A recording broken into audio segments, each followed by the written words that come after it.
Hello and welcome to Millennium News Hour. I am Tanziba Nawreen. In today's bulletin, we will present top and trending news from across the nation and the world. Let's begin with the headlines of the day.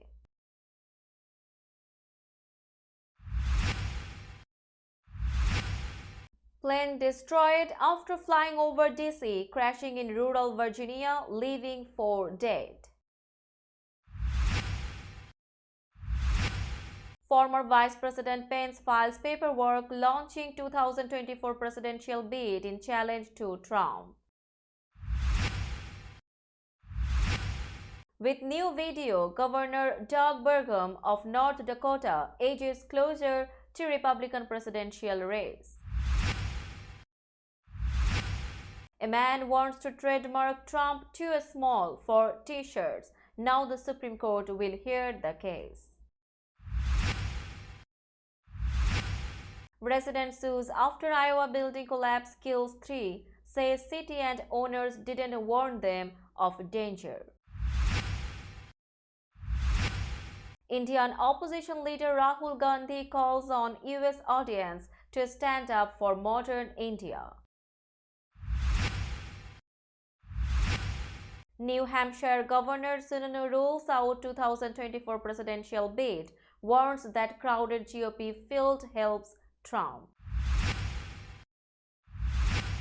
Scholar activist Cornel West says he will run for president in 2024 as third-party candidate. Second flight carrying migrants lands in Sacramento. California officials say Florida arranged trouble. Democratic Nashville lawmaker Bill Beck dies from heart attack at 61.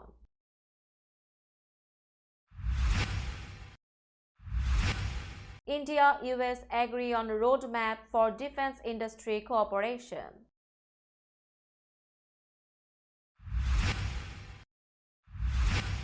It was tough. World War II veterans returned to Utah Beach to mark D-Day's 79th anniversary. Roger Craig, former MLB pitcher and manager who was a World Series fixture, dies at 93. The Miami Heat roar back in Game 2 to tie the Denver Nuggets in NBA Finals.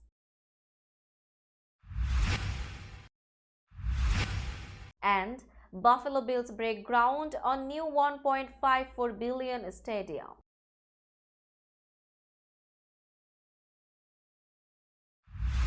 You were listening to headlines, now news in detail.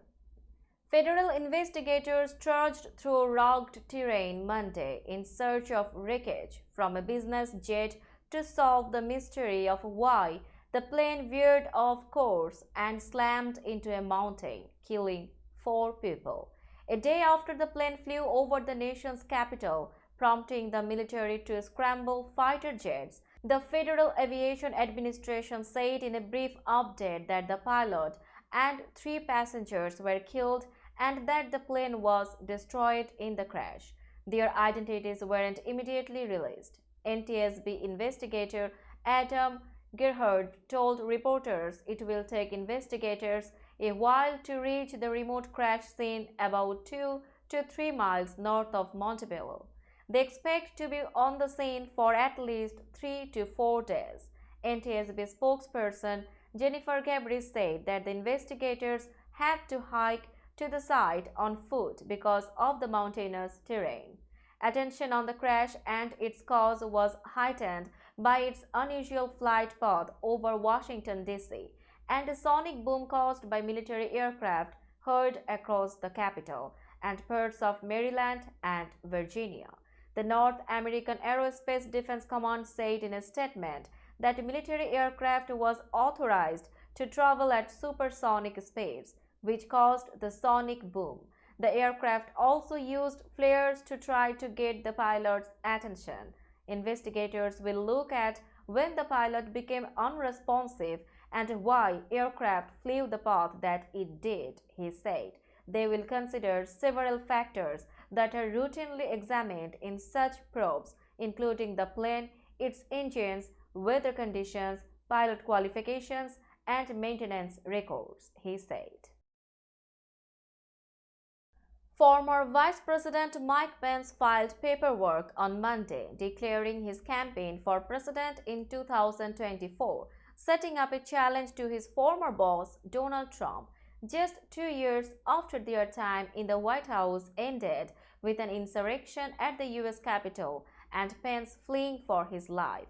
Pence, the nation's 48th vice president, will formally launch his bid for the Republican nomination with a video and a kickoff event in Des Moines, Iowa on Wednesday, which is his 64th birthday, according to people familiar with his plans.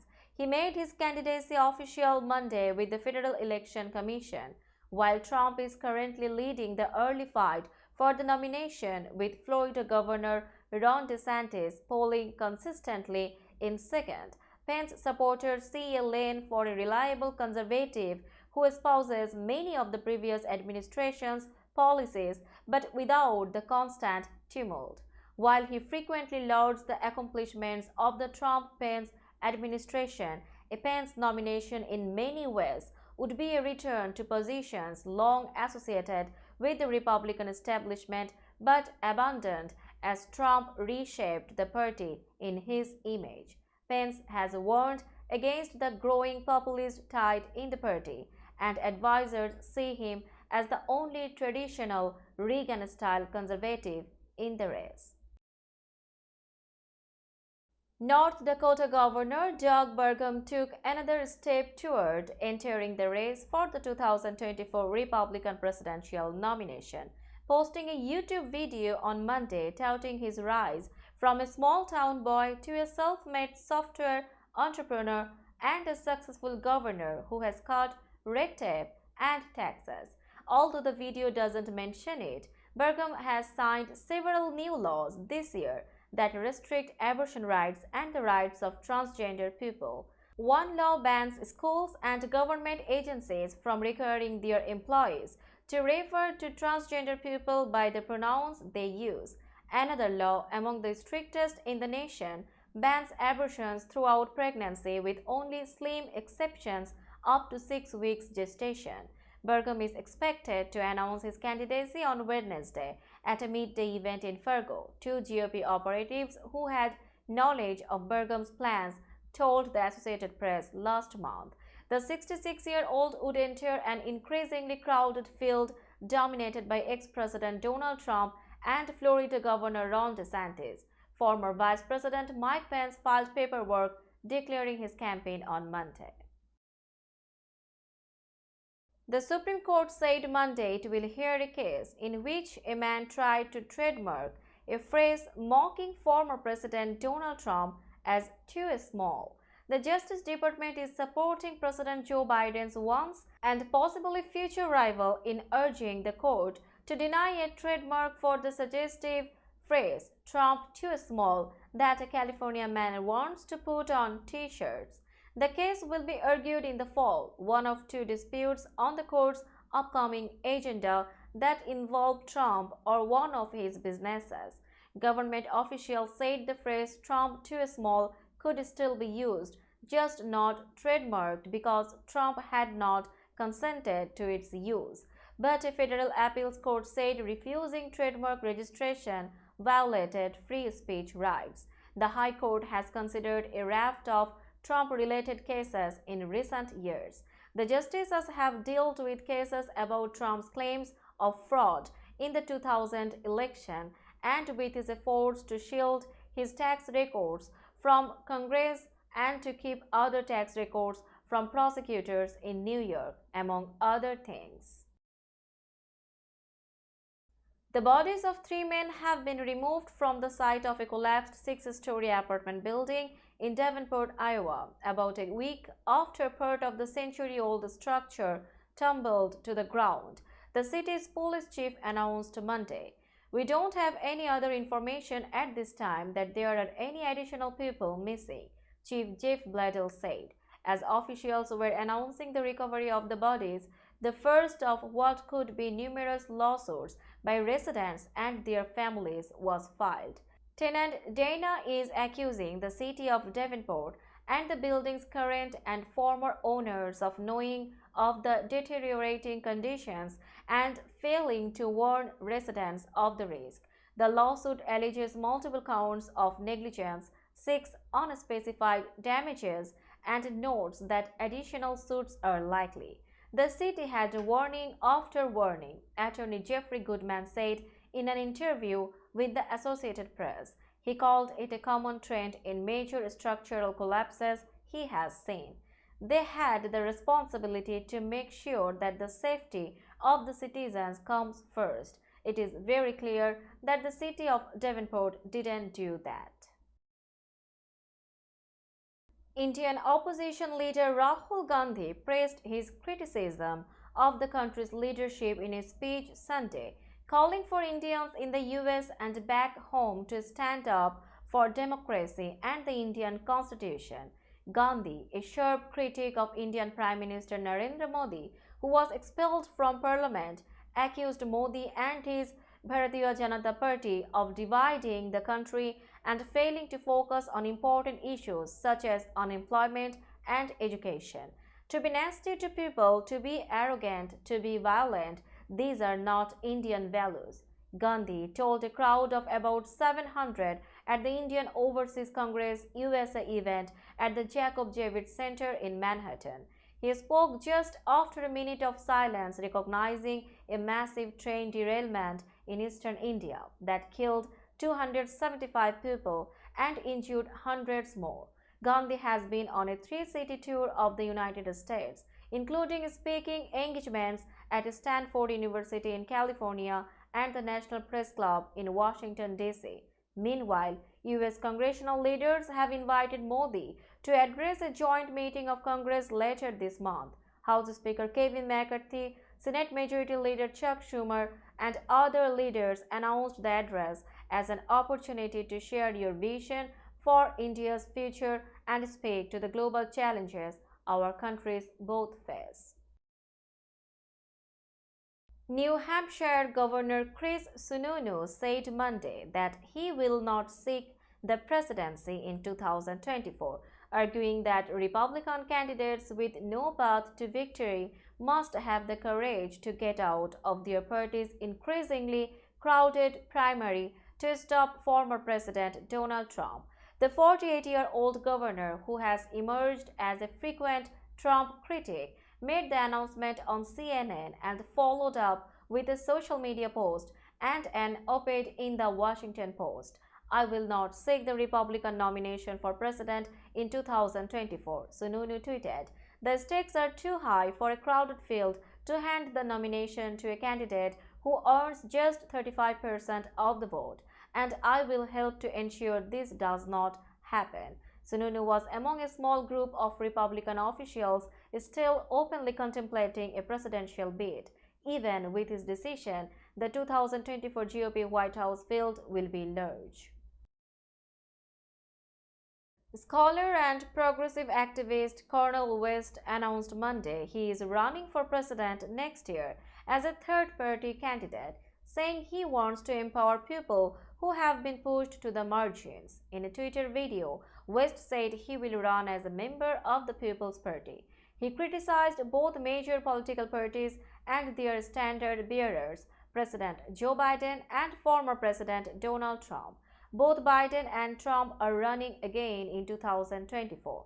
In these bleak times, I have decided to run for truth and justice, which takes the form of running for President of the United States as a candidate for the People's Party, West said.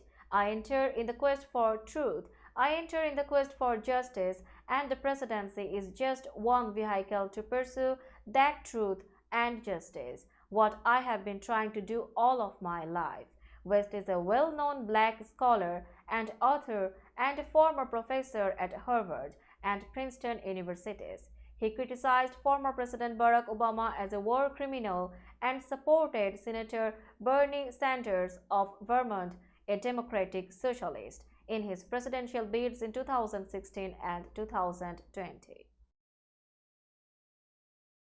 Florida appears to have arranged for a group of South American migrants to be transported from Texas to California and dropped off in Sacramento, California's Attorney General said, noting that he is looking into whether any crimes may have been committed. If true, the 16 Colombian and Venezuelan migrants who turned up at the Roman Catholic Church Diocese's headquarters in Sacramento on Friday would be the latest to have been moved from a Republican-led state to one led by Democrats.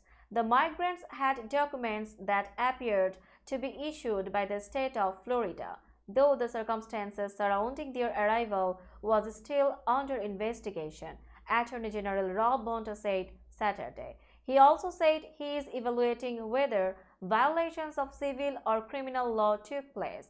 While we continue to collect evidence, I want to say this very clearly. State-sanctioned kidnapping is not a public policy choice. It is immoral and disgusting, Bonta said in a statement. The migrants entered the U.S. through Texas.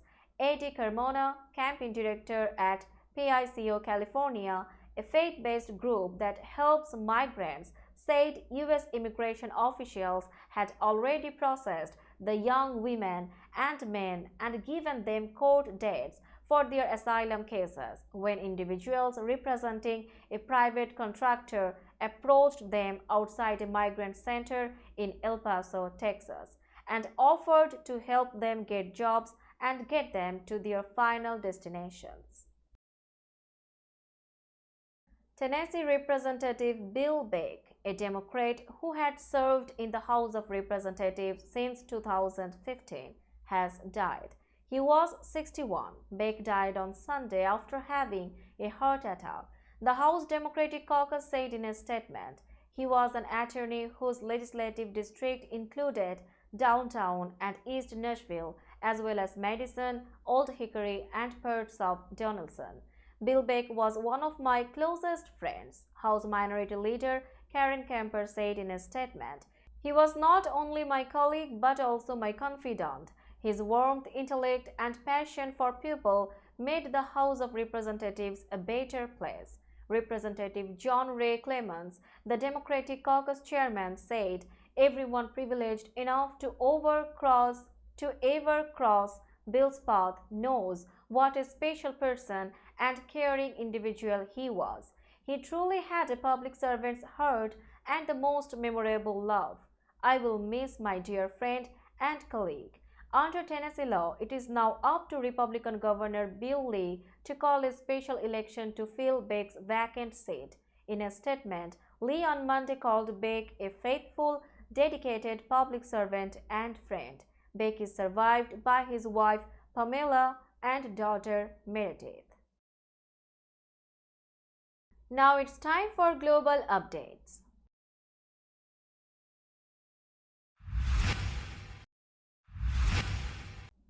India and the United States have concluded a roadmap for defense industry cooperation for the next few years.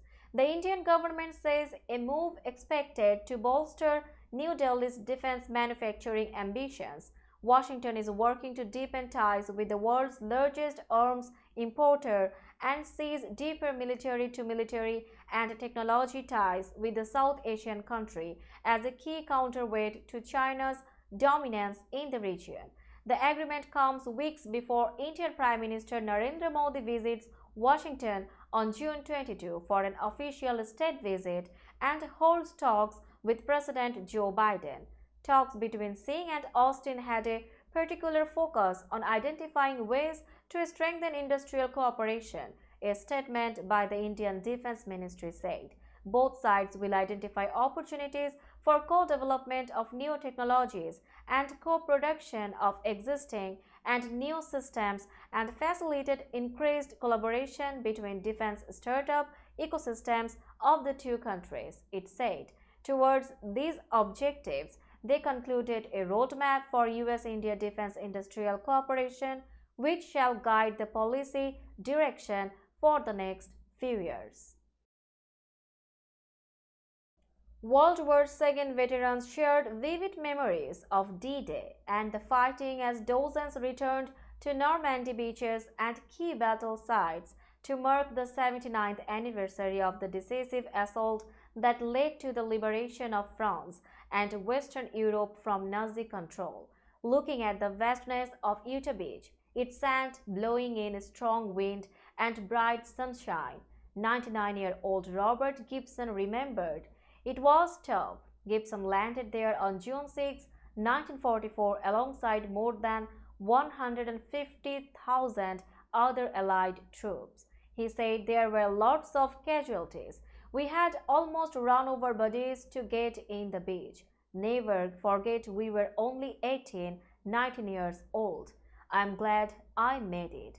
On Monday, veterans have been greeted to the sound of bagpipes and at the Pegasus Memorial, where they attended a ceremony commemorating a key operation in the first minutes of the D-Day operations, when troops had to take control of a strategic bridge.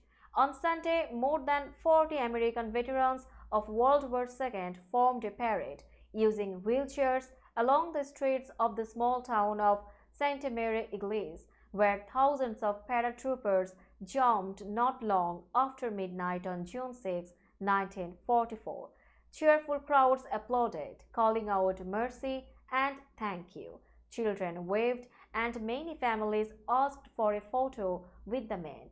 Donnie Edwards, president of the Best Defense Foundation, a non-profit organization that helps World War II veterans visit former battlefields, said, "For us, every year is a big one. Given the ages of the soldiers who fought nearly 8 decades ago," Edwards observed, "nothing is guaranteed. So we want to make sure that we do everything we can to get them an incredible and enjoyable experience." The veterans then headed to Sainte-Marie-du-Mont for a brief ceremony at a monument honoring the U.S. Navy that overlooks Utah Beach. Now it's time for business news.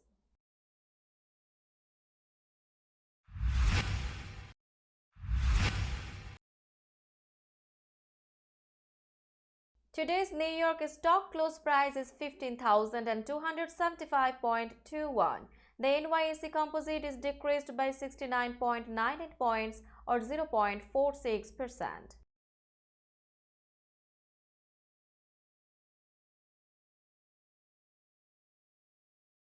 Tokyo stock close price is 32,217.43. The Nikkei 225 index is increased by 693.21 points or 2.20%.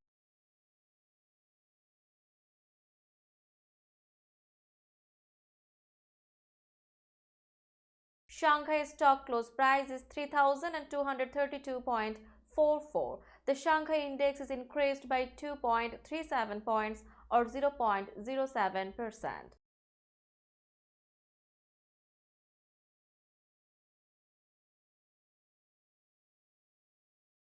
Hong Kong stock close price is 19,108.50. The Hang Seng index is increased by 158.56 points or 0.84%.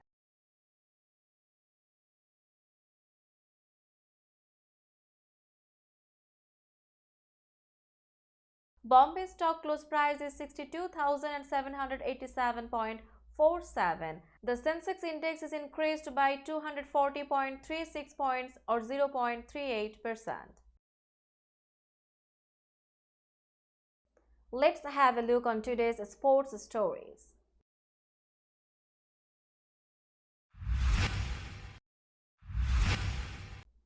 Roger Craig, who pitched for 3 championship teams during his major league career and then managed the San Francisco Giants to the 1989 World Series that was interrupted by a massive earthquake, has died. He was 93. A spokesperson for the Giants said the team was informed by a family member that Craig died Sunday in San Diego following a short illness. "We have lost a legendary member of our Giants family," Giants president and chief executive officer Larry Baer said in a statement. Roger was beloved by players, coaches, front office staff, and fans. He was a father figure to many, and his optimism and wisdom resulted in some of the most memorable seasons in our history. Craig was a rookie on the 1955 Brooklyn Dodgers club that won the franchise's first title. He had a terrific season for the 1959 Los Angeles Dodgers, who beat the Chicago White Sox in the World Series. And he made 39 appearances for the 1964 St. Louis Cardinals squad that topped the New York Yankees for the championship. Staring down a 2-0 deficit in the NBA Finals as the visitors in a hostile arena where no road team had prevailed in more than 2 months, the Miami Heat decided to do what they have done throughout the postseason. They found a way, against all odds, again. The Heat tied the NBA Finals and had to overcome a monster 41-point effort from Nikola Jokic to do it. Gabe Vincent scored 23 points. Jimmy Butler and Bam Adebayo each had 21, and Heat beat the Denver Nuggets 111-108 in Game 2 on Sunday night. In preparing to break ground on the Buffalo Bills' new stadium, owner Terry Pegula looked to the sky to deliver a message to his late predecessor and franchise founder Ralph Wilson. Using the Bills' current home as a backdrop, Pegula, NFL Commissioner Roger Goodell, and New York Governor Kathy Hochul on Monday dug into a small plot of dirt across the street in breaking ground on new stadium scheduled to open by the 2026 season and projected to cost $1.54 billion, with taxpayers picking up $850 million of the tab. The hour-long ceremony was a celebration of the team's future, which is essentially secured with a new stadium that comes with a 30-year lease, and also the past. It was held amid construction equipment in what served as a former stadium parking lot already being prepped as the site of the Bills' 60,000-plus seat new home. Let's have a look on today's weather forecast.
That's all in today's news. Keep watching Millennium News 24 for latest update.